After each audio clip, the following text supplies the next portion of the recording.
Existen aviones que son recordados por sus victorias, por las batallas que ganaron y los cielos que dominaron. Y existen aviones que son recordados por algo completamente distinto, por los pilotos que mataron. El Lockheed F-104 Starfighter pertenece a esta segunda categoría con una estadística que ningún otro avión de combate occidental ha igualado en la era moderna. En Alemania Occidental, el país que más unidades operó y que más profundamente sufrió sus consecuencias, se perdieron 292 F-104 en accidentes entre 1960 y 1989 y murieron 116 pilotos de la Luftwaffe. Un tercio de la flota alemana entera se estrelló. La tasa de accidentes fue tan escandalosa que los periódicos alemanes comenzaron a llamarlo el Witwenmacher, el hacedor de viudas, y el Erdnagel, la estaca de tierra, porque tenía la tendencia de enterrarse verticalmente en el suelo. El debate sobre cómo un avión tan letal para sus propios pilotos llegó a ser adoptado por 11 países de la OTAN es una de las historias más oscuras, más complejas y más reveladoras de la Guerra Fría. Deja tu like, suscríbete y comparte. Comencemos.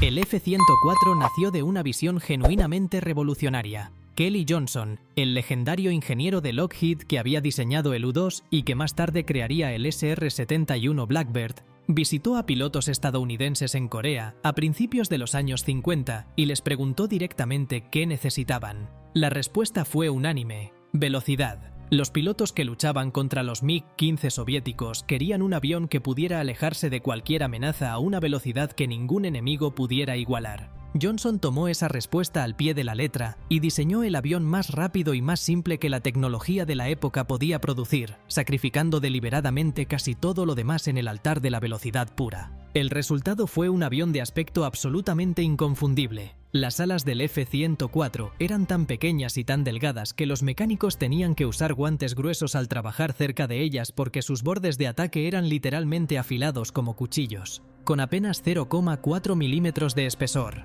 La relación al peso era la más baja de cualquier caza de su época, lo que significaba que el avión generaba muy poca sustentación a bajas velocidades y requería velocidades de aproximación y aterrizaje extraordinariamente altas para mantenerse en el aire. El motor General Electric J79 con postcombustión podía impulsar al F-104 a Mach 2,2, más del doble de la velocidad del sonido, y a un techo teórico de más de 27.000 metros. En diciembre de 1959, el F-104C estableció un récord mundial de altitud de 31.513 metros que mantuvo durante varios años. Era, en sus términos de diseño original, exactamente lo que Kelly Johnson prometió: el avión más rápido del mundo. El problema era que ese avión extraordinariamente capaz a altas velocidades y grandes altitudes era un asesino a bajas velocidades. En el despegue, en el aterrizaje y en cualquier maniobra que requiriera volar lento, las pequeñas alas que le daban su velocidad máxima lo hacían extremadamente difícil de controlar cerca del suelo. El ángulo de ataque máximo antes de entrar en pérdida era peligrosamente bajo.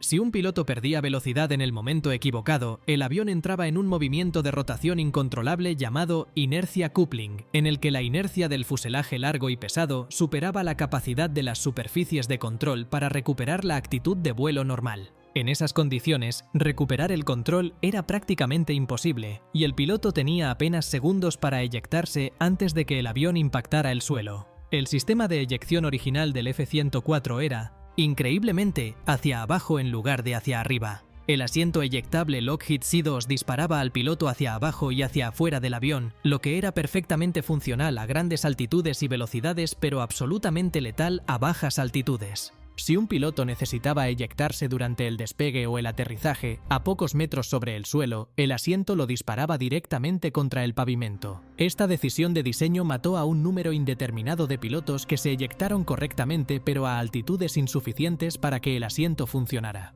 El asiento fue eventualmente reemplazado por un sistema de eyección hacia arriba en versiones posteriores, pero muchos aviones en servicio tardaron años en recibir la modificación. La Fuerza Aérea estadounidense reconoció relativamente pronto que el F-104 no era el avión que necesitaba para sus misiones principales. En servicio con el Comando Aéreo Táctico de Estados Unidos, el Starfighter voló principalmente en el rol de interceptor de alta altitud durante un periodo breve, pero fue reemplazado rápidamente por el F-105 Thunder Chief y el F-4 Phantom para misiones de ataque y superioridad aérea. Sin embargo, Lockheed, con el apoyo activo del gobierno estadounidense y en el contexto de la Guerra Fría donde armar a los aliados de la OTAN era una prioridad política absoluta, organizó una campaña de ventas agresiva para colocar el F-104 en las fuerzas aéreas europeas y asiáticas. Esa campaña involucró, según investigaciones posteriores del Congreso estadounidense y parlamentos europeos, pagos de sobornos masivos a funcionarios y políticos de múltiples países. El escándalo Lockheed, que estalló públicamente en 1976 cuando las investigaciones del Senado estadounidense sobre prácticas corruptas de empresas americanas en el exterior revelaron los pagos, fue uno de los mayores escándalos de corrupción de la Guerra Fría. Lockheed había pagado sobornos a funcionarios en Alemania Occidental, Japón, Italia, Holanda y otros países para asegurar la adopción del F-104. En Japón, el primer ministro Kakuei Tanaka fue eventualmente arrestado y condenado por su papel en recibir sobornos de Lockheed relacionados con la compra de aviones civiles L-111. Pero la investigación reveló un patrón de pagos que se extendía a múltiples programas militares. En Alemania Occidental, el ministro de Defensa Franz Josef Strauss había sido un promotor entusiasta del F-104, y las investigaciones sobre los métodos usados por Lockheed para obtener el contrato alemán generaron controversia política durante años. Deja tu like, suscríbete y comparte. Alemania Occidental fue el caso más extremo de todos.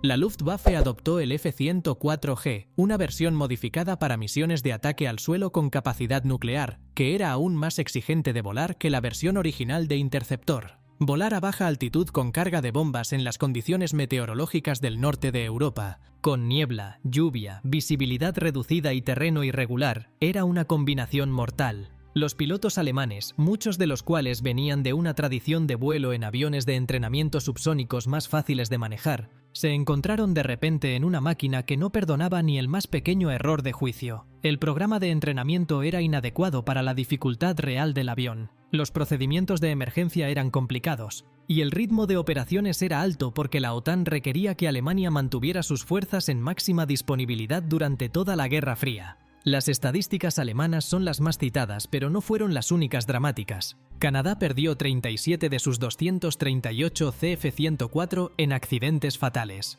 Italia perdió 137 F-104 en total durante sus años de servicio, con decenas de pilotos muertos. Taiwán, que operó el F-104 durante décadas en misiones de defensa contra China continental, sufrió pérdidas significativas. En total, a nivel global, se estima que más de 900 F-104 de todos los operadores fueron destruidos en accidentes no relacionados con combate a lo largo de su vida de servicio, una cifra que no tiene paralelo en la historia de la aviación de combate occidental del siglo XX. La tasa de pérdidas por hora de vuelo del F-104G en la Luftwaffe fue en algunos periodos la más alta registrada para cualquier avión de combate occidental en tiempos de paz. Es importante, sin embargo, no caer en la simplificación de que el F-104 era simplemente un avión malo, en manos de pilotos entrenados específicamente para sus características peculiares, en misiones para las que fue genuinamente diseñado.